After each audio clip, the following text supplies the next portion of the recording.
키워드로 알아보는 이슈, 다양한 시각으로 보는 뉴스 읽기, 본격 수다 버라이티 투데이 잡스 3.0 이렇게 해야 될 것 같아요. 한쪽씩 해야 되는데 한쪽이 사라졌어요. 안녕하세요, 이현경입니다. 오늘 이독실 씨가 개인적인 사정으로 방송에 불참해가지고, 불참이란 많이 맞나요? 예, 오늘 하루 쉬는 날입니다. 그래서 혼자 진행을 하게 될 텐데, 이게 손바닥도 마주쳐야 소리가 난다고 양쪽에 있어야지 이게 딱 균형이 맞는데 오늘은 한쪽 날개로 날아야 되는 그런 슬픈 날입니다. 자, 오늘은요. 역사 이야기를 해보는 시간이 준비가 되어 있는데요. 요즘 영화 한산이 굉장한 인기를 끌고 있다고 합니다. 박해일 씨가 나는 장군감이냐라고 물어보면서 이 영화에 참여를 했다고 하는데요. 요즘 패러디 중에 박해일 씨의 헤어질 결심을 패러디한 외구칠 결심이라고 하는 패러디가 굉장히 인기가 많다고 합니다. 이순신 장군은 지금까지 김명미 씨부터 시작해서 드라마나 영화에서 굉장히 많이 다뤘었는데요. 이번에는 국뽕을 넘어서는 국뽕이다. 이런 얘기도 있고 또 애국심을 고취하는 그런 시기인가? 이런 생각이 좀 들기도 합니다. 이순신 장군이 나올 때마다 이렇게 인기를 끄는 이유는 굉장히 우리 마음속에 담겨져 있는 얘기들이 밖으로 꺼내진 게 아닌가라는 생각이 좀 들기도 하는데요. 오늘 아마 이 애국심 8월달 광복절과 굉장히 관통하는 이야기가 준비가 되어 있습니다. 뉴스는 네모다, 잠시 후 뉴스는 역사다로 전해드리도록 하겠습니다. 자, 8월 3일 수요일 투데이 잡스 3.0 빅데이터는 알고 있다. 지금부터 시작하겠습니다.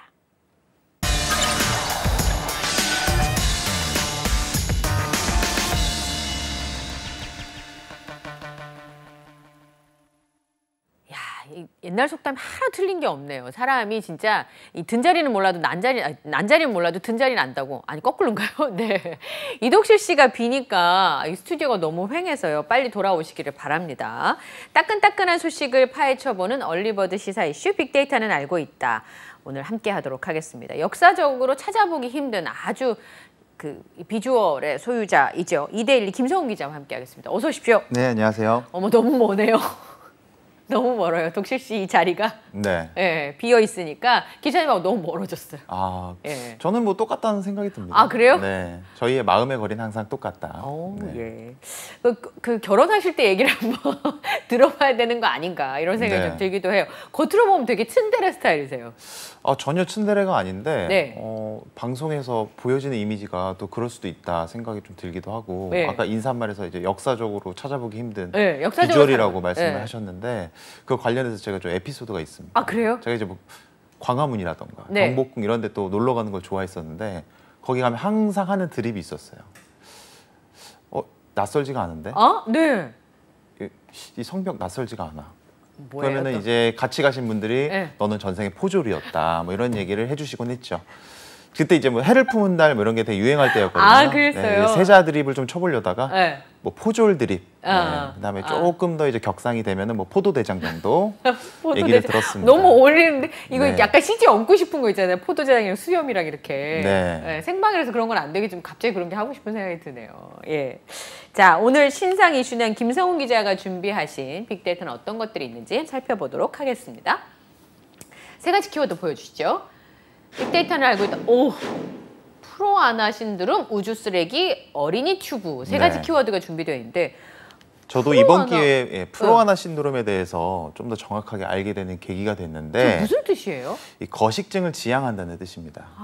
아노렉시아라는 거식증, 그다음에 이제 프로, 약간 전문적으로 한다 이런 뜻인 건데 최근 SNS를 중심으로 목표 체중과 이제 다이어트 방법 등을 공유하면서 함께 체중을 감량하는 이런 10대들이 굉장히 늘어나고 있다고 하는데요. 이들이 살을 빼는 방식은 상당히 간단합니다. 어떻게 보면 너무 좀 무식하다고 할 수 있는데 하루에 섭취하는 음식량을 완전히 줄이거나 아니면 하루 종일 물만 마시는 겁니다.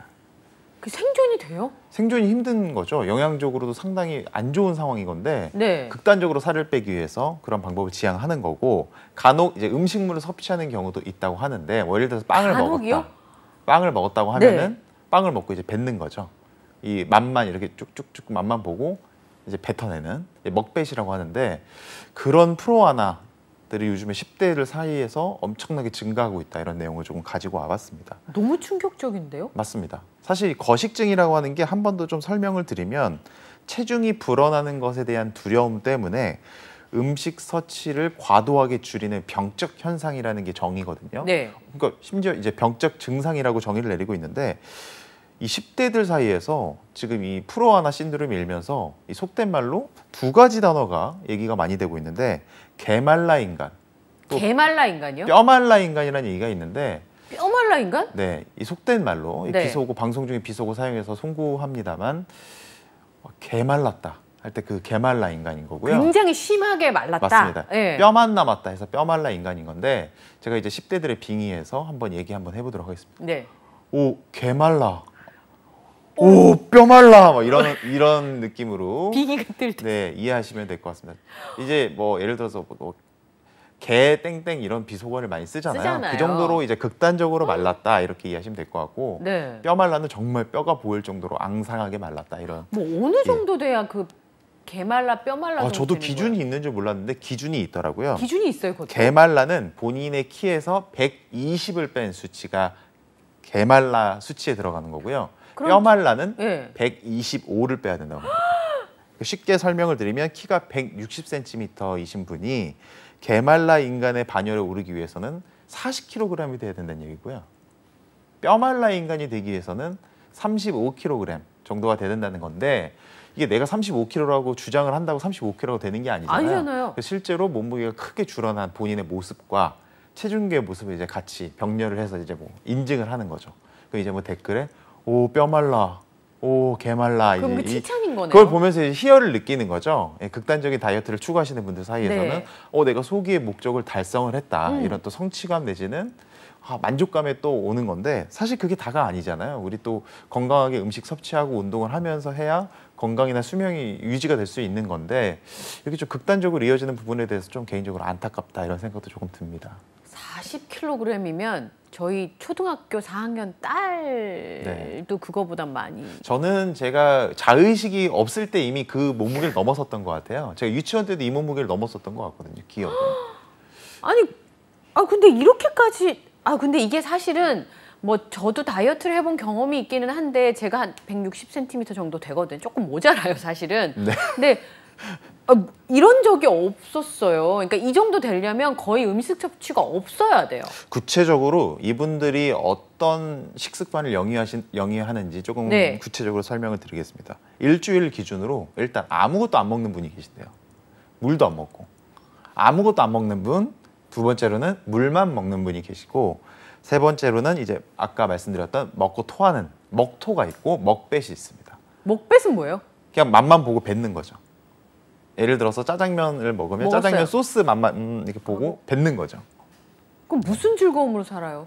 살을 극단적으로 뺐다는 그 목표 지향점 하나 가지고 지금 이런 여러 가지 어려운 과정들을 겪는 거라고 근데 이해하시면 될 것 10대 같습니다. 때는 네. 제 기억에 제가 한 3인분 정도 먹었던 것 같거든요. 네. 그때는 3인분을. 네. 네. 그러니까 지금으로 치면 3인분 정도 먹고 뭐 냉면 그릇을 이렇게 찰랑찰랑하게 먹고 그랬었던 것 같아요. 왜냐면 네. 그때는 식욕도 되게 많이 좋기도 하고 이제 입시를 하니까 갇혀 있잖아요. 그럼 네. 더 먹을 게 땡기고 할 텐데 그때 그렇게 굶는다는 것 자체가 굉장히 어려운데 왜 이렇게 살을 빼야 되는 건지 잘 이해가 안 되네요, 진짜로. 일단 10대들이 SNS를 많이 하는 뭐 네. 현상이 어제 오늘 일이 아니긴 한데 그렇죠. SNS에서 이제 자신을 프로하나라고 소개하는 사람들의 얘기를 좀 들어보면 계약 이전에 내가 원하는 몸무게에 도달을 해야 된다. 학교 가서 예쁘다는 소리, 살이 많이 빠졌다는 얘기를 듣고 싶다. 또는 교복 핏이 예쁘고 싶다. 네, 약간 이런 반응들이 대다수라고 합니다. 하여튼 교복을 엄청 이렇게 작게 나오더라고요. 그래서 급식을 적게 먹는 법, 급식을 먹지 않아도 티가 안 나는 법 이런 것들을 또 SNS상에서 10대들끼리 공유를 한다고 합니다. 말이 안 된다는 생각이 좀 들긴 하는데 근데 이게 아마 의지로 참기는 어려울 거예요. 제가 알기로는. 실제로 제가 자료를 한번 찾아봤는데 네. 국민건강보험공단 자료를 한번 보니까 최근 5년간 국내에서 발생한 거식증 환자가 8,417명 정도 됐거든요. 네. 거기서 10대 여성 청소년이 14.4%로 가장 높은 비율을 차지했다고 합니다. 실제로 이게 그냥 좌시할 지금 문제가 상황이 아니라 아닌데? 점점 심각해지고 있다 이렇게 네. 보시면 될 것 같고 이 팬데믹 이후 코로나로 인한 불안감이 좀 증가를 하고 사실 대면의 기회가 많이 줄어들기도 하고 그렇죠. 어떻게 하면 좀 더 이뻐 보일까라는 걸 이제 혼자 생각하는 계기가 늘어나잖아요. 그러다 보니까 SNS를 통해서 외모 지향적인 컨텐츠를 많이 소비를 하게 되고 그리고 이제 TV에 나오는 마른 예쁜 여자 연예인들, 뭐 마른 남자 연예인들을 보면서 그걸 좀 갈망하는 사회적 현상 현상이 심화되면서 이런 프로하나 신드롬이 일어난 것 아니냐라는 게 지금 전문가들의 지적이고요. 네. 약간 좀 SNS 상에서도 필터링을 통해서 이런 방법을 공유하거나 이런 네. 사진을 공유하는 거를 조금 방법을 강구해야 되는 것 아니냐 이런 목소리도 좀 나오고 있습니다. 그러게요. 근데 이제 만약에 식욕 억제가 의지로만 참아야 돼서 참을 수 있으면 다이어트 하는 분들이 왜 걱정하겠어요? 그거 불가능하거든요. 네. 혹시나 약을 먹거나 그러진 않는지 그게 걱정이 좀 되긴 해요. 더 충격적인 소식은 말씀하신 대로 약물을 사용한다는 점입니다. 이른바 나비약으로 네, 불리고 나비약이요. 있는 마약류 식욕 억제제를 투약하거나 소지한 59명이 지난달 무더기로 검거가 된 적이 있는데 속칭 이제 나비약으로 불리는 이 식욕 억제제는 비만 환자에게 체중 감량 목적으로 단기간에 처방하는 의약품으로 알려졌습니다. 구매 학생들의 경우 살쪘다는 소리를 들어서 어떻게 해야 될지 방법을 찾다가 이 나비약을 복용하게 됐다 이런 진술도 나온 적이 있었고요. 교복이 맞지 않아서 교복에 맞추기 위해서 급하게 살을 빼야 해서 그렇게 됐다 이런 또 진술도 있었다고 합니다. 교복이 안 맞으면 수선을 하면 되는데. 그러니까 이제 저희들 같은 경우에는 세탁소를 달려갔을 텐데 네. 또 다른 방법을 쓰신 거죠. 그럼 교복 치마 고무줄로 하면 되잖아요. 교복 치마요? 네. 요즘에는 제가 알기로는 뭐 긴 바지는 물론이거니와 교복 고무줄 들어간 교복도 이제 지금 추진 중으로. 그리고 한복 교복도 있더라고요. 네. 보니까 좀 넉넉하게 입으라고. 왜냐하면 제가 왜 그 말씀을 드렸었냐면 이때는 기본적으로 에너지 소비량도 많을 때이기도 하지만 한창 자랄 때라서 같은 몸무게라도 좀 약간 동글동글한 라인들이 나올 수가 있거든요. 네. 그래서 우리 젖살 빠진다고 이제 그런 얘기를 많이 하는데 그때는 그게 참 예쁜 건데 아마 이 얘기 들으면 10대 학생들은 그거는 그렇죠. 아줌마 생각일 거라고 생각할 수도 있어요. 저희가 학교 다닐 때 그런 얘기 했었거든요. 대학 가면 다 예뻐진다고 엄마들이. 네, 거짓말이긴 합니다. 거짓말이잖아요. 대학 가면 더 잘생겨진다, 예뻐진다. 거짓말이긴 한데요.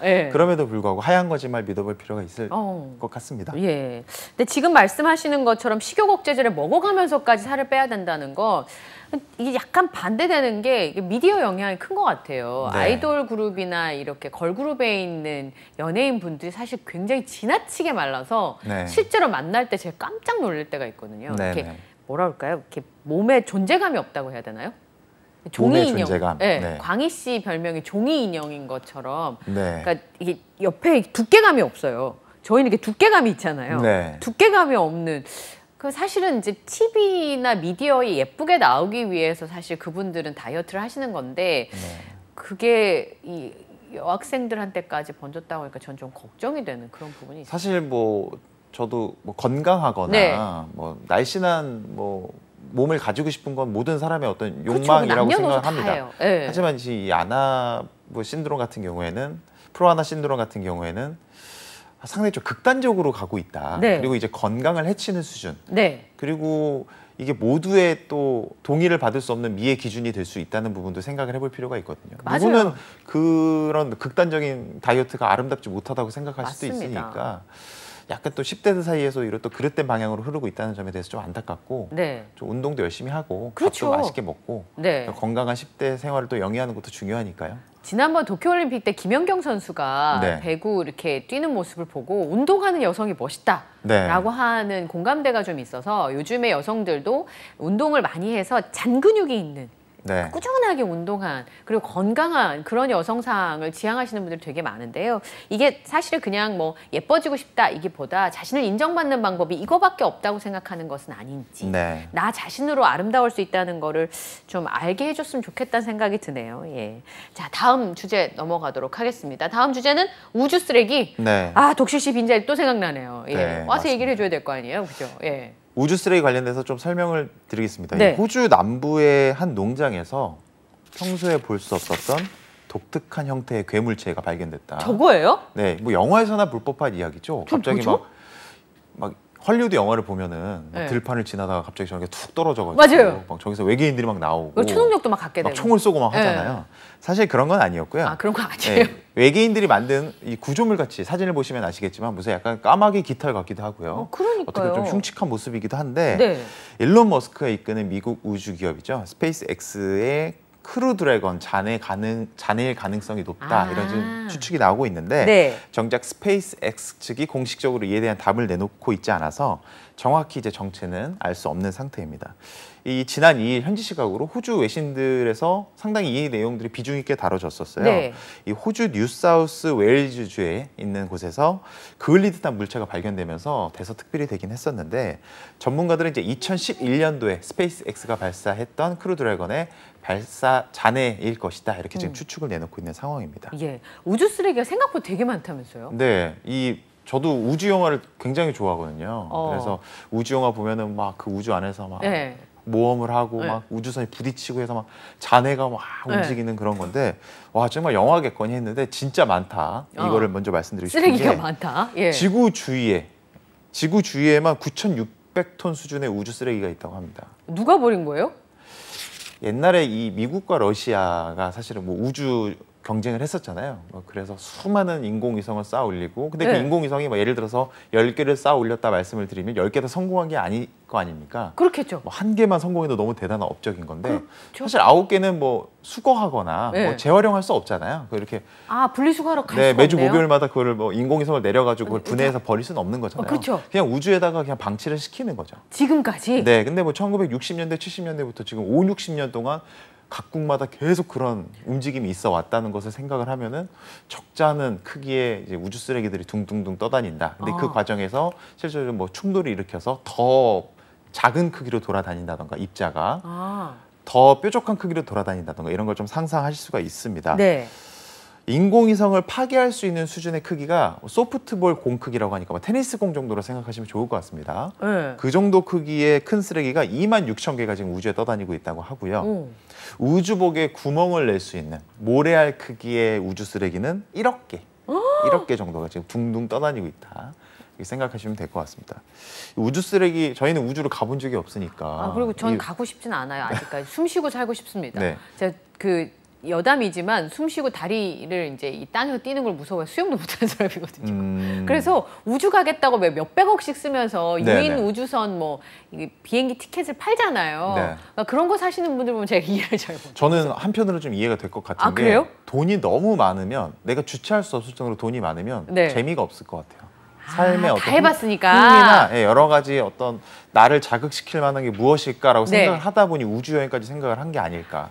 그럴 수 있겠네요. 저는 주체할 만큼 못 벌어봐가지고 생각을 못했어요. 어쨌든 우주 쓰레기 얘기를 좀 이어서 드리면 우주 쓰레기가 사실 저희 우주를 가본 적이 없으니까 그리고 말씀하신 대로 우주 갈 생각도 없으니까 전 생각도 우주에 없고요. 쓰레기 뭐 있던 말도 뭔 상관이야 이렇게 생각할 수도 있는데 사실 엄청 중요합니다. 왜냐하면은 앞으로 지금 우주에 대한 개발이나 우주에 대한 뭐 여러 가지 시도는 계속 이루어질 거잖아요. 그렇죠. 그럼 거기서 발생하는 인공위성이라던가 뭐 우주선이라던가 여러 가지 GPS 위성이라던가 여러 가지 올라갈 수가 있는데 실제로 우주 쓰레기와 뭐 접촉이 된다거나 부딪힌다거나 하면은 소중한 기술, 소중한 어떤 업적이 한순간에 또 수포로 돌아갈 수 있잖아요. 몇백억, 몇천억 들여서 만든 거잖아요. 네, 그런 부분 때문에 우주 쓰레기에 대한 어떤 위협 이런 게 상당히 강해지고 있는데 이 때문인지 이제 우주 쓰레기를 청소하는 계획이 2020년도에 사실 첫 물꼬를 텄습니다. 유럽 우주국 ESA인데요. 유럽 우주국에서 2020년도에 강력급 회의체인 스페이스 19 플러스의 예산 승인을 받아서 민간 기업 클리어 스페이스라는 곳이 있습니다. 클리어면 우주 쓰레기를 전문적으로 청소하겠다. 그래서 클리어 스페이스라는 곳인데 이곳이 주도하는 컨소시엄에 8,600만 유로, 우리나라 돈으로 약 1,137억 원의 공식 계약을 2020년에 체결을 해서요. 실제로 우주 쓰레기를 이제 치우러 가겠다. 이런 계획도 지금 가시화에 들어간 상황입니다. 아니 저는 버린 사람이 치워야 되는 거 아니에요? 저기 미국하고 러시아가 한동안 우주 개발 경쟁을 하면서 쓰레기를 제일 많이 버렸으니까 그분들이 돈 내서 우주 쓰레기 치워야 되는 거 아닌가. 지금 이제 우리는 인공위성하고 이제 쏘는데 뭐 탐사선도 그렇고 좀 억울하다는 생각이 좀 들기도 하네요. 저는 한 가지 놀라웠던 게 우주 관련 산업이 뭐 자본시장이나 여러 가지 산업에서 지금 상당히 주목받고 있거든요. 예를 들어서 3D 프린터로 뭐 미사일을 발사한다던가 로켓들을 발사한다던가 그다음 뭐 GPS 위성 관련이라던가 우주 산업이 상당히 급속도로 발전을 하고 있는데 저는 이번 기회에 우주 쓰레기를 치우는 것도 하나의 청사진을 그리는 산업이 될 수 있겠구나라는 생각을 했고요. 이 클리어 스페이스라는 회사가 상당히 선제적으로 해당 산업을 진입을 한 게 아닌가라는 생각이 좀 인상적이었다. 이런 생각이 들었습니다. 그리고 매출이나 금액도 어마어마하네요. 생각보다. 그렇죠. 지금 당장은 뭐 첫 번째 계약으로 1,100억 원대 규모 계약을 하긴 했지만 더 큰 규모의 계약을 따낼 가능성도 상당히 높다. 이렇게 좀 추측할 수 있죠. 게다가 아무나 획득할 수 있는 기술이 아니잖아요. 맞습니다. 우주에 가는 것도 쉽지 않지만 거기서 네. 청소를 한다? 맞습니다. 그럼 어떤 기술들이 쓰여질까 굉장히 궁금한데 이덕실 씨가 없네요. 네. 자, 그 얘기는 저희가 이덕실 씨가 오면 들어보도록 하겠습니다. 마지막 아이템은요. 어린이 튜브인데 네. 우리 튜브라고 하는 그 튜브 말하는 건가요? 맞습니다. 네. 튜브입니다. 이게 사실 이 키워드를 선정한 게 최근 휴가철이잖아요. 네. 휴가철 관련해서 해수욕장이라던가 수영장이라던가 뭐 계곡이라던가 아, 가고 싶다. 여러 가지 예. 물놀이 하러 많이 가시는 분들이 있는데 꼭 어린이들에겐 필수품이죠. 튜브. 그쵸. 필수품인데 이 튜브가 사실은 안전 및 표시 기준을 또 어긴 제품들이 있다고 해서 이 부분 또 참고하시라고 준비를 해봤습니다. 네. 한국소비자원이 시중에 유통 중인 어린이용 공기주입식 물놀이기구 15개와 성인용 5개를 조사한 결과 안전 및 표시 기준을 좀 위반한 물건들이 좀 발견이 됐다. 이런 내용을 좀 발표를 했습니다. 조사 대상 제품 중 어린이용 2개 제품은요. 안전 기준에서 정한 독립 공기실 구조를 갖추지 못했다. 그러니까 바람이 쉽게 빠질 수 있다 이렇게 생각을 한 거고요. 보조 공기실의 용적 또한 뭐 규정을 채우지 못했다 이런 겁니다. 사실은 이 튜브가 얼마나 중요합니까? 그렇죠. 물에 둥둥 떠 있는데 튜브에서 바람이 원래 빠져나간다. 아이고. 생각하면 아찔하잖아요. 네. 사람이 물에 빠지면 갑자기 이성적인 생각이 갑자기 확 사라지고 네. 그렇게 하기 위해서는 우리의 또 안전한 물놀이 위해서 튜브가 꼭 필요한 건데 몇 개 업체에서 이런 또 안전 기준에 미달한 튜브를 또 생산을 했다고 하니까 이 부분 꼭 주의하시고 사실 때도 이게 안전 기준에 부합을 한 제품인지 아닌 제품인지 뭐 언론 보도라던가 사전에 조금 찾아보시고 가시는 게 좋지 않을까 이런 생각이 네. 듭니다. 아마 맘카페에서는 얘기가 아마 있었을 거예요. 맞습니다. 예, 네. 어머니들이 요즘 굉장히 정보 확인에 빠르기 때문에 근데 진짜로 그래야 되는 게 사실 저는 이제 수영을 잘 못하니까 물 먹은 경험이 많아가지고 그게 얼마나 무서운지 잘 알기 때문에 네네네. 어린이들이 그런 공포에 휩싸이지 않을 수 있도록 이런 부분들은 좀 신경 쓰셨으면 좋겠고 돈 버시는 것도 좋은데요. 먹는 거랑 안전에 관련된 거는 좀 이러지 않았으면 좋겠어요. 저는. 맞습니다. 네. 네. 이게 너무 중요하다고 생각해요. 이게 네. 먹는 것, 그쵸? 말씀하신 대로. 네. 그다음에 안전에 관련된 거는 이거는 자칫 잘못하면 큰일 나는 거 아닙니까? 네. 먹는 것도 너무 중요한데 앞서 말씀드렸던 뭐 또 프로 하나 관련해서 말씀드린 것도 있지만 우리 또 근본적인 네. 사회적 약속은 꼭꼭 지키는 걸로 했으면 좋겠습니다. 예, 알겠습니다. 오늘 이데일리 김성훈 기자께서 3가지 키워드를 아주 재밌게 전해주셨고요. 오늘 함께해 주셔서 고맙습니다. 네, 감사합니다. 네, 이 빅데이터는 알고 있다 정리를 해드렸고요. 잠시 후 뉴스는 네모다에서 뵙도록 하겠습니다.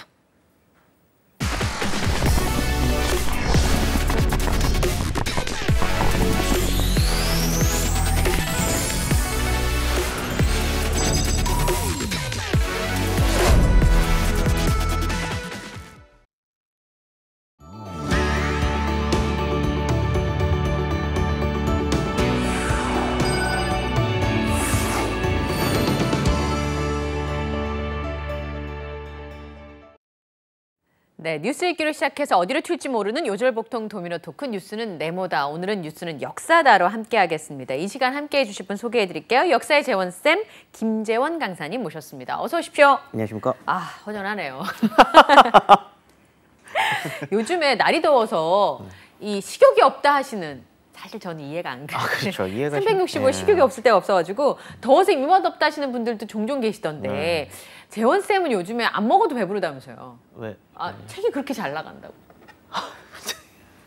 많이 팔아주십시오. 네. 근데 이렇게 제가 그 유튜브 영상에도 봤는데 대형 서점에 자기 책이 이렇게 매대에 이렇게 딱 진열되어 있는 기분이 어떨까요? 베스트셀러 작가님은 어떤 기분인가요? 베스트셀러는 좀 더 팔아보면 제가 될 것 같은데 뭐 신기하죠. 네. 뭐 지금까지 책을 여러 권 썼지만 이제 이렇게 솔직히 좀 반응이 좋았던 적은 처음이라 저도 가면은 뿌듯하죠. 원래는 매대 안 올라가거든요, 제 책은. 네. 매대 올라가는 거 진짜 쉽지 않아요. 그럼요. 쉽지 않죠. 네. 근데 그 보면 기분이 어떨까 이런 생각이 좀 많이 들더라고요. 참 부럽습니다요. 네. 자, 너무 부끄러워하셔서 다음 얘기로 넘어가도록 하겠습니다.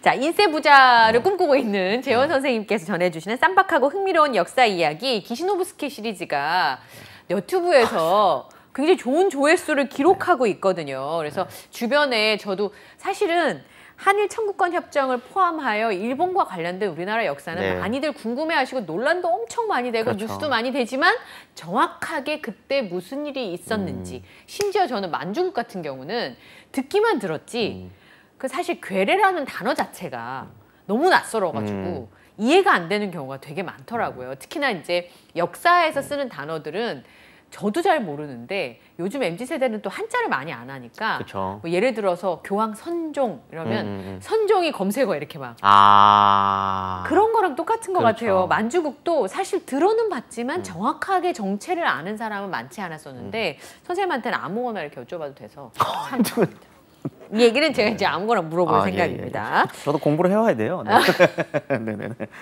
자, 패전 이후에 사실 일본 정계 기시노부스케가 굉장히 화려하게 복귀를 한 거잖아요. 네.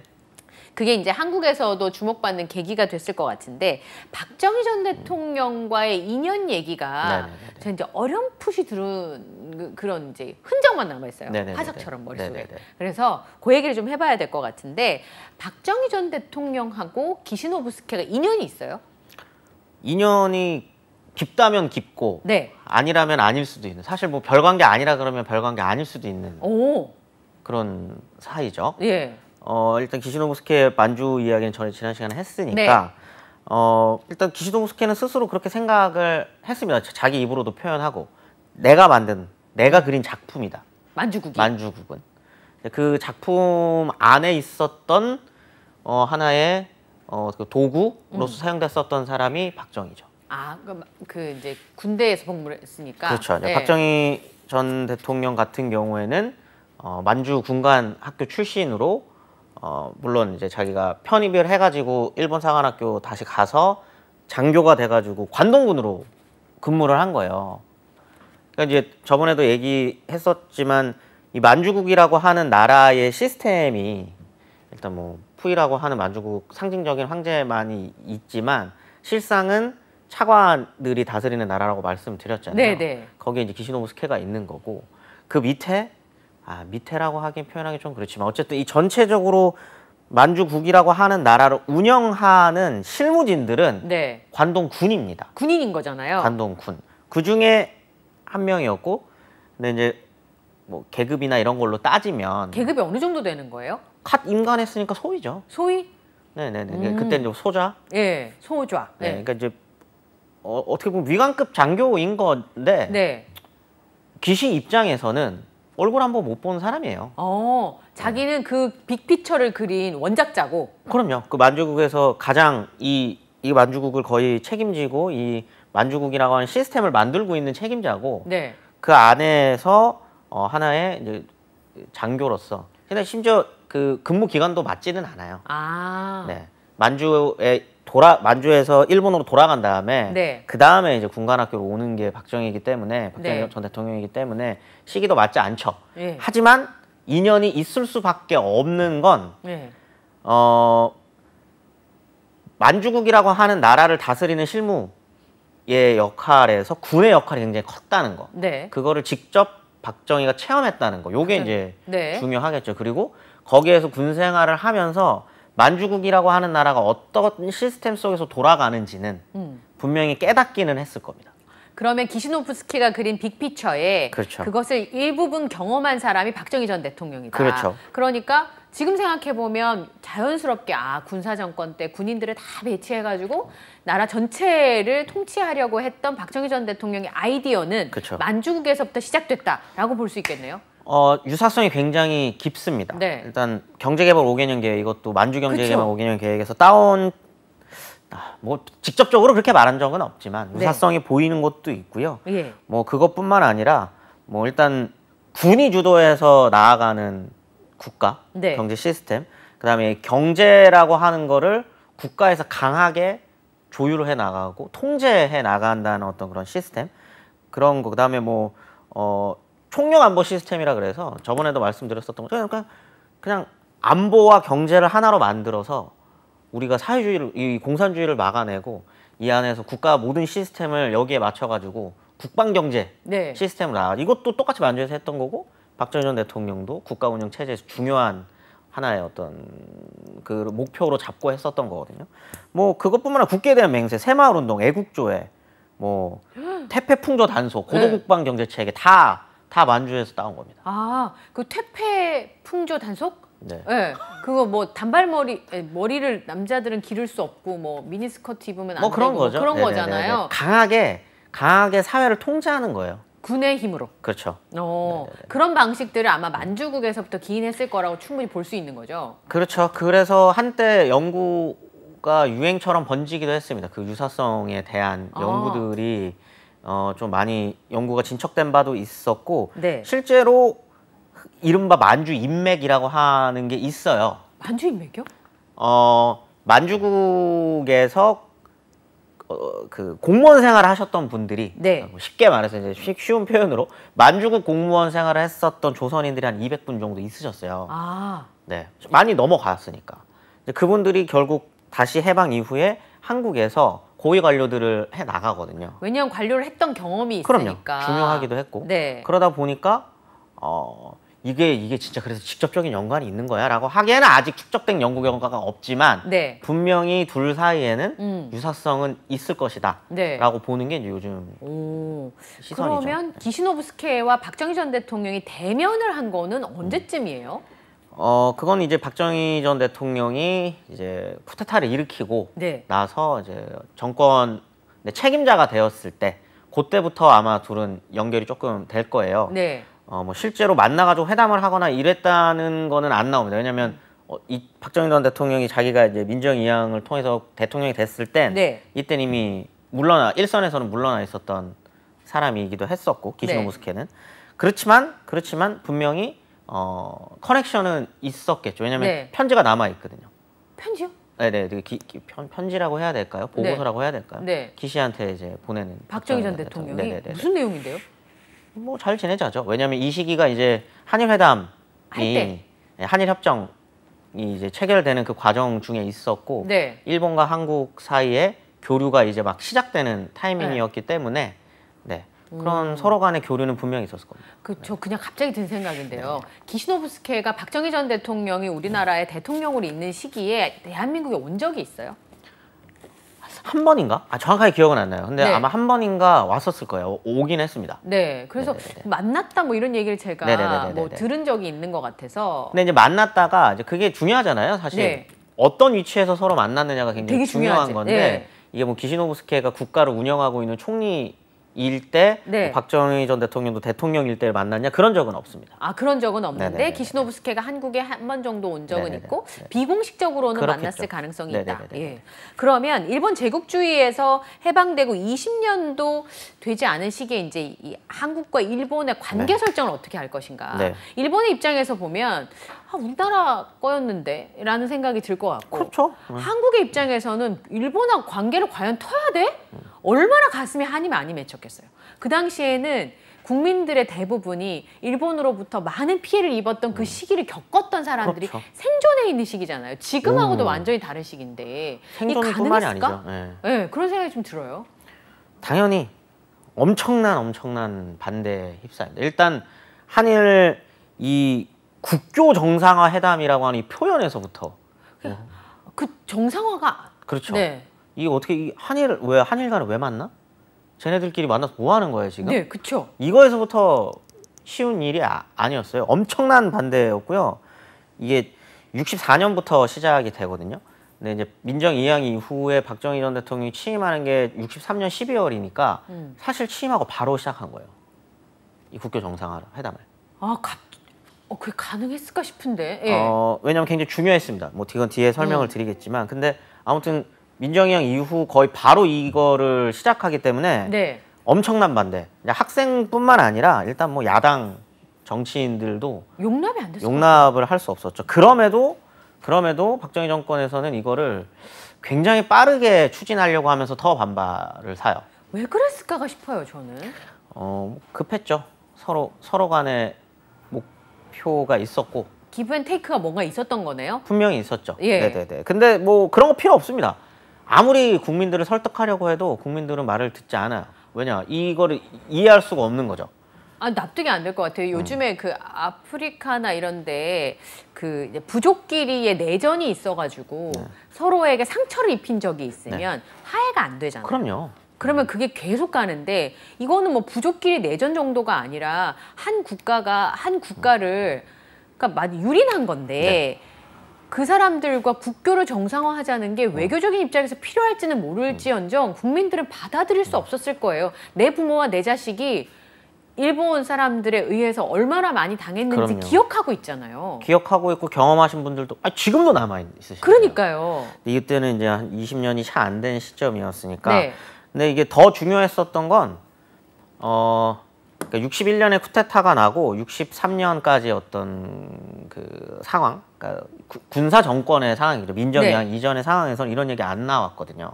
그리고 네. 더 중요했었던 건 이건 뭐 어떻게 보면은 뭐 이 시절에 대한 또 나중에 할 시간이 오겠죠. 제가 또 네. 설명할 시간이.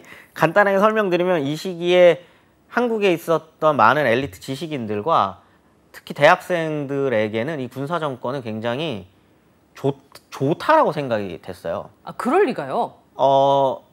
환영을 해줍니다. 아, 특히 61년 쿠데타 직후엔 서울대에서는 쿠데타를 혁명이라고 표현해줬죠. 아, 왜요? 그리고 지식인들 사이에서도 이거는 이제 구학을 일수하고 예. 4.19 혁명을 잇는다라고 생각했거든요. 아, 연장선상이라고 생각했군요. 그렇죠. 민주주의로 가는. 그렇죠. 근데 그 과정에서 뭔가 좀 안에 있었던 많은 어떤 내부적인 어떤 모순들과 이런 것들을 깔끔하게 해결을 하고 박정희도 스스로가 얘기를 했으니까 자기는 군으로서 정상화시키고 물러날 거다. 아, 그러니까 기득권들을 다 정리해 줄 수 있는 지금의 집단이라고 생각한 거죠. 네, 지금의 예. 혼란. 그다음 그게 세계적인 유행이었습니다. 군사 쿠데타는 유행이었어요. 에? 그게 무슨 얘기예요? 이게 이제 2차 대전 이후로 네. 피식민 국가와 식민 국가들이 있었을 거잖아요. 그렇죠. 해방된 국가들도 네. 많았을 거고 당연히 한국과 같은 문제들은 여러 나라에서 일어납니다. 존재한다는 거죠. 당연하죠. 왜냐하면 그 전까지 어떻게 보면 왜곡된 제국주의의 식민 국가로서 살다가 이제 새롭게 자기네 나라를 만들어야 되는데. 되는 그리고 민족주의라고 하는 것들이 이제 새롭게 민족 국가라고 하는 거를 새롭게 형성하는 나라들이 여러 있었을 거잖아요. 그렇죠. 식민지들이 다 물러났을 테니까. 네, 아프리카, 남미, 뭐 중동 뭐 여러 군데서 네. 근데 거기서 동시다발적으로 이 시기 50년에서 60년 초반까지 군사 쿠데타들이 엄청나게 일어나요. 근데 이제 한편에서는 사회주의적인 네. 어떤 생각 속에서 군사 쿠데타 일어나는 네. 데도 있었고 여러 가지가 있었지만 이제 한국도 비슷한 맥락에서 일어난 거죠. 아, 그랬을 때 지식인 엘리트들이 봤을 때 이 군사 쿠데타의 목적이 뭘까? 네. 그리고 이 사람들이 다음으로 나가는 방향성은 어딜까? 이게 촉과 굉장히 곤두서 있는 상황이었단 말이죠. 그렇겠죠. 근데 민정이양을 하고 난 이 직후까지 상황만 하더라도 참고 믿어줬던 거예요. 뭔가 하겠거니.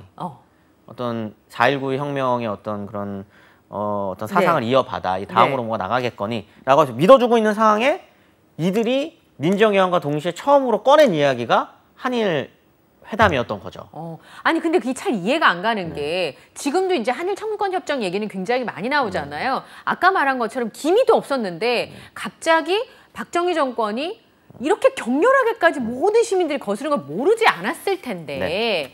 왜 이렇게까지 무리하게 이걸 밀어붙였냐는 거죠.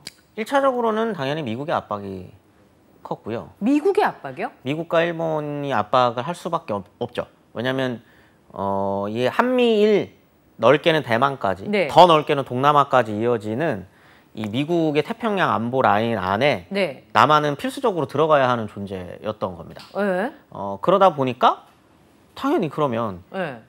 일본과 한국과 사이가 안 좋은데 동맹 네. 체제를 형성할 수가 없잖아요. 아니 그렇긴 한데 제가 생각했을 때 일본의 경우에는 지금이야 사실 우리의 국력이 그 경제력이 굉장히 높은 상황이긴 하지만 그 당시에 일본의 경우에는 우리나라가 사실은 뭐 아무것도 없잖아요. 맞아요. 그리고 자기들이 뭐 가져갈 대로 다 가져갔으니까 네. 아무것도 없는 국가고 그렇다고 전 세계적으로 우리가 무슨 국력이 있었던 것도 아니고 일본한테 과연 우리가 국교 정상화를 해야 되는 필요한 존재였는가 그리고 그렇게까지 하면서 우리와 국교 정상화를 해야 됐어야 했는가 그런 의문들이 좀 생길 수 있는 대목이 있거든요. 일본 입장에서는 무조건입니다. 무조건 해야 되는 겁니다. 무조건 해야 된다고요? 네네네. 왜요? 일본이 지금까지 뭘 배우신 거예요? 아, 네. 그러니까 물어보는 거잖아요. 책 좀 잘 팔린다고 이러시는 거예요, 진짜 교수. 예. 네, 일본이 이제 확장을 팽창을 네, 하는 네. 시기에 계속 찾았었던 게 이제 시장이죠. 그렇죠. 시장도 찾고 그다음에 여기서 물건을 판매하고 물건을 네. 또 제작을 해야 되는 공간도 찾아야 됐었기 때문에 계속적으로 이렇게 대외적으로 팽창을 했던 거잖아요. 이 그렇죠. 시기도 똑같습니다. 아, 네. 시장이 필요했던 시장이 거예요. 필요했고요. 네. 이제 일본이 조금씩 경제 성장을 하고 있었으니까 그러다 보니 일본의 노동자들의 임금도 올라갈 것이고. 그렇겠죠. 그러면은 이거를 기초적인 생산품을 만드는 네. 자기네 나라에서 만드는 것보다 네. 우리나라도 지금 마찬가지예요, 사실. 동남아의 OEM 주잖아요. 네. 주는 것처럼 네. 그런 공간이 이제 필요했었던 거죠. 그때 제일 가깝고 원래 우리 식민지였고 네. 지금 미국도 해주고 있고 네. 그러면 한국이 최고지. 그래서 낙점하는 곳이죠. 식민지는 아니지만 한국에 시장이 필요했던 거네요. 근데 굉장히 중요한 말씀을 네. 해주신 게 그렇기 때문에 한국인들 입장에서는 당시 네. 한국인 뭐 대학생부터 이제 야당 정치인들 입장에서는 이게 그러면은 1900년대 초반에 일본이 을사조약 맺고 네. 했었던 거랑 이게 뭐가 달라? 네. 가 된 거죠. 아, 그렇구나. 그러네요. 예, 네. 순간. 어? 네. 네네. 네, 이덕실 씨 컴백했어요. 괜찮아요? 네. 예. 무슨 일이 있었습니까? 네.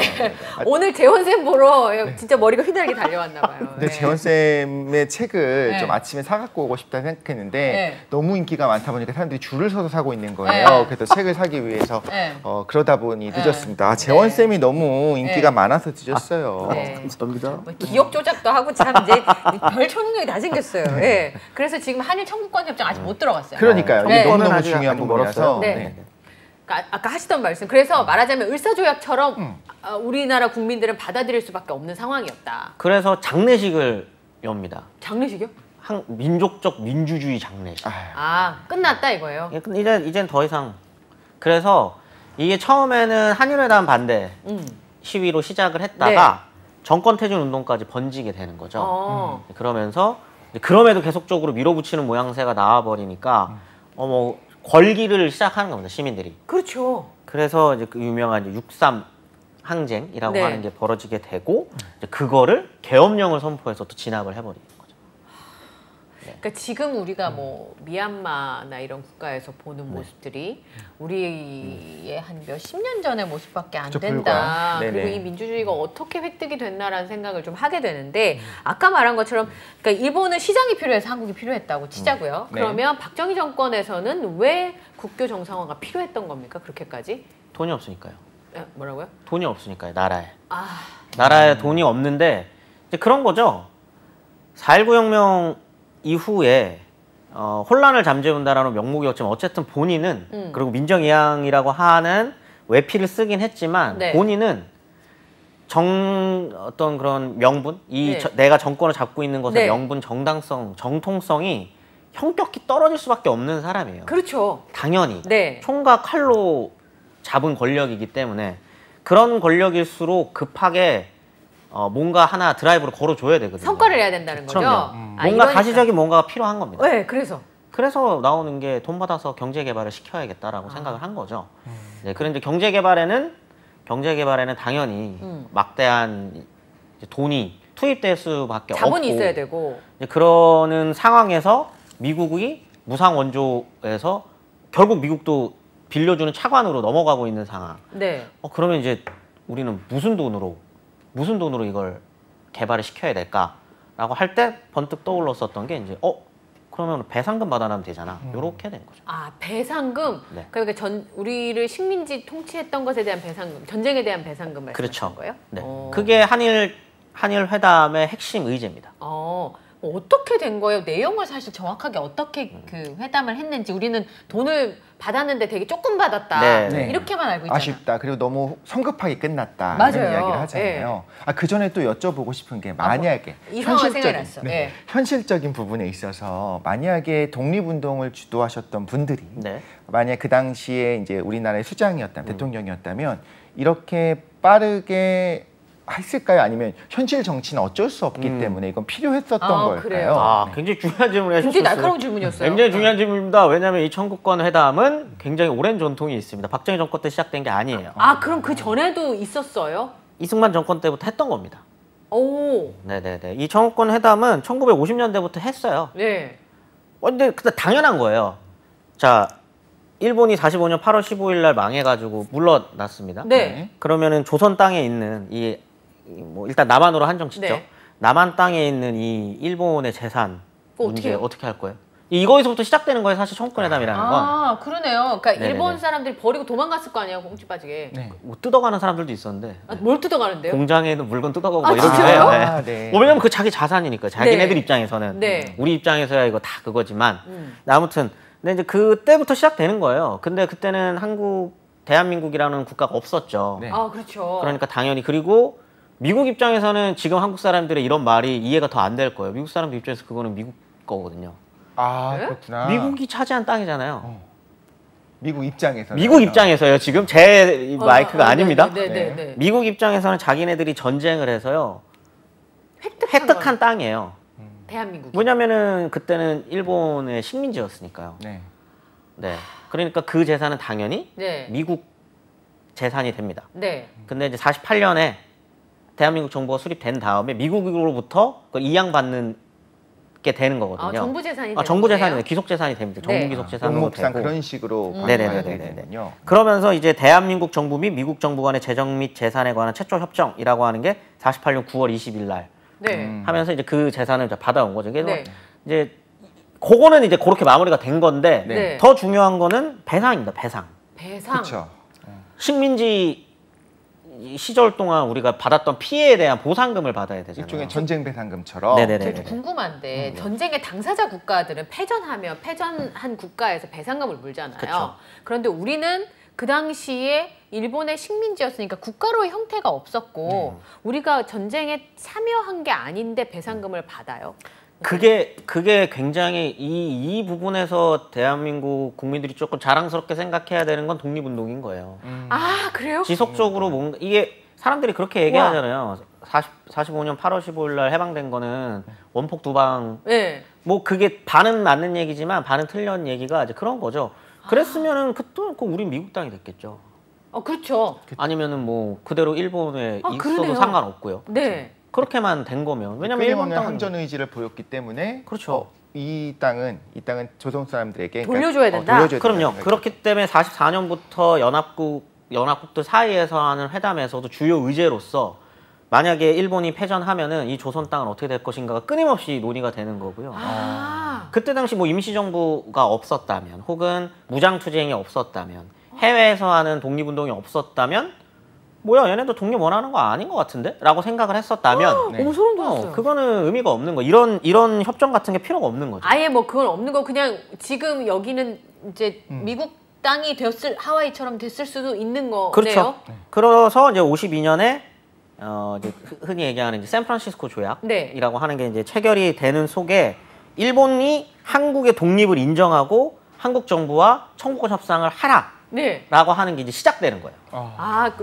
다른 나라에서 봤을 때도 여기는 조선인들의 땅이니까 네. 이제 일본 사람들하고 이제 협상을 해라. 이제 시작해라라고 하는 게 이제 시작이 되는데 52년은 이제 또 한창 또 한국 전쟁 중이기도 했고 그렇죠. 네. 돈이 많이 필요하지 않겠습니까? 전쟁 중 그렇죠. 다음에 또 이제 이승만 대통령 입장에서는 도끼가 바짝 올라 있는 상황이고 그렇죠. 그러니까 일본 입장에서는 받아들이기 힘든 요구들을 계속 하죠. 근데 당시에 일본은 또 우리 전쟁 안타깝지만 그 특수로 또 경제 돈 성장을 많이 벌 때 이뤘잖아요. 아니에요? 네. 그래서 22억 달러를 청구합니다. 저희 청구한 게 22억 네네. 달러. 그러니까 이승만 대통령이 일본에 청구한 게 22억 달러라고요. 그때 이승만 정권에서 일본 정부에다가 청구한 게 22억 달러를 이제 그게 어느 정도의 크기예요? 당시까지 생각해 보면 네, 22억 달러 감이 잘 안 잡히는데. 딱 잘라서 뭐 어느 정도다라고 하기는 힘들죠. 왜냐면 네. 환율도 다 다르고. 네, 네. 근데 이제 박정희 정권에서 받아낸 게 10년간 3억 불이니까. 네. 그렇게 얘기하니까 네네네네. 엄청나. 이게 일본 입장에서는 받아들일 수 없는 금액인 이승만 거죠. 대통령을 얘기 안 하고 싶었겠네요, 일본 사람들은. 그럼요. 그다음에 이승만 대통령 이런 거에서 뭐 다른 거 다 둘째치고, 뭐 다른 어떤 이승만 정권에 대한 어떤 그런 평가들은 둘째치고, 일본에 대해서는 굉장히 크게 얘기해요. 강경하게.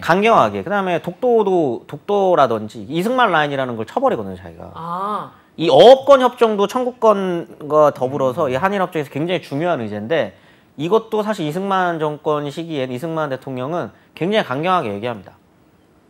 여기까지 다 우리 거지, 이렇게. 우리 땅인데? 여기 우리 해역이지, 이렇게 얘기를 해버리거든요. 그러니까 이런 거에서 일본은 이승만 정권이랑 얘기하기가 싫은 거예요. 너무 이제 열받는 거잖아요. 일본 입장에서는. 합리적이지 않은 거죠. 국제법상으로도 합리적이지 않다라고 이제 생각을 하는 거죠. 일본인들 입장에서는. 네. 근데 이승만 정권 입장에서는 우리 지금 해방된 지 이제 갓 해방된 지 네. 10년 되지 않았고 네. 우리가 받은 피해가 이만큼 그다음 독립운동을 당연하죠. 실질적으로 했던 사람이기도 네. 하고 하니까 굉장히 강경하게 이야기를 하면서 사실상 한일회담은 만나서 이야기는 하지만 진척되는 바가 거의 없어요. 전혀 서로 다른 얘기를 하니까. 네. 근데 그렇죠. 저는 오히려 이승만 전 대통령이 이 부분에 대해서는 대단하다 생각을 하는 것이 하와이에서 계속 독립운동을 하셨던 분이잖아요. 맞아요. 그리고 미국의 교육을 받았잖아요. 그러니까 오히려 합리적이고 경제적인 관점에서 접근을 한 것 같아요. 우리가 이 정도까지 피해를 입었다. 그 네. 계산을 해보니까 이 정도다. 딱 들이미는 거죠. 오히려 이제 감정적인 부분만 건드리는 것이 아니라 그런데 이제 일본 입장에서는 본인들도 이제 피폐해져 있는 상황이다 보니까 그렇다라고 하는 게 아닐까. 네. 그런 느낌이 드네요. 아 그러면 제가 얘기를 들어보니까 22억 달러 정도는 받았어야 되는 거구나. 그러니까요. 네. 네. 그러니까 이게 많다가 아니라 최소한 저 정도는 받았어야 되는 거네라는 거를 이제 인지를 하게 되는 것 같아요.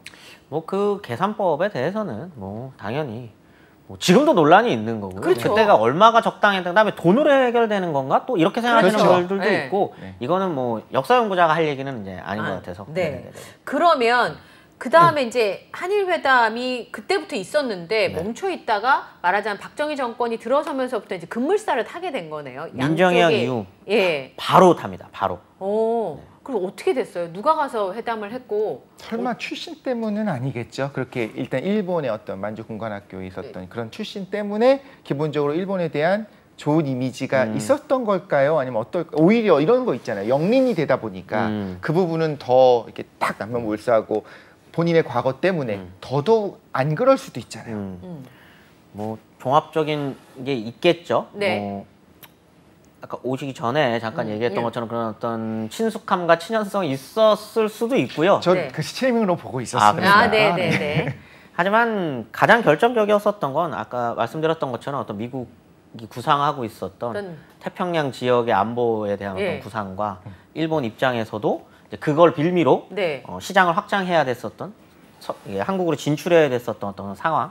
한국 입장에서도 빠르게 돈을 받아서 네. 뭔가 경제 성장을 이루어야만 했었던 상황적 조건들이 맞아졌고 경제적으로는 사실 태평양 미국이 멀어 보이지만 네. 사실 미국 입장에서는 태평양만 건너면은 일본 한국인 거예요. 네. 아. 멀어 보이지만. 물 네. 하나 건너면 네, 되네요. 그냥 물 하나 건너면 물을 한참 건너와야 하지만 한참 건너야 되니까 네네네. 그렇지만 그래서 이런 거기서 이제 대만, 그다음 동남아까지 이어지는 이 라인이 어떤 하나의 경제 블록을 형성해서 같이 성장한다면 경제적으로 빠르게 성장할 수 있는 게 자연스럽기도 해요. 네. 자연스럽기도 한 겁니다. 역사적인 거 다 그냥 배제하고 안먼물수하고 본다면 네. 그렇기 때문에 지역마다 각자의 경제 그 블록들이 다들 있는 거고 그런 면에서는 어떻게 보면 박정희 정권에서는 효과적인 경제 성장을 위한 선택지로서 일본이 픽된 거기도 한 거죠. 그러면 김종필 전 총리가 그 회담을 담당한 거예요? 그렇죠. 네. 김종필 씨가 이제 예. 가게 되는 네. 거죠. 가서 회담을 계속합니다. 일본 계속적으로 하게 되는데 여기서 이제 물어봐요. 이제 한국이 이제 강제징용으로 피해를 입은 개인에 대한 보상 문제를 요구합니다. 그렇지. 당연하죠. 개인 네. 보상해야죠. 개인 보상에 대한 이야기를 하는데 이게 좀 문제가 되거든요. 일본이 다시 물어봐요. 개인의 피해에 대한 보상을 요구하는 거냐 아니면 한국인 니네들이 한국 정부에서 이거 조사해가지고 니네들이 알아가지고 와줄 거냐. 그러니까 그 말은 뭐냐면 소송의 당사자가 그렇죠. 소송이라기보다는 이제 배상을 해줄 때 한 명 한 명을 다 해줄 우리가 거냐?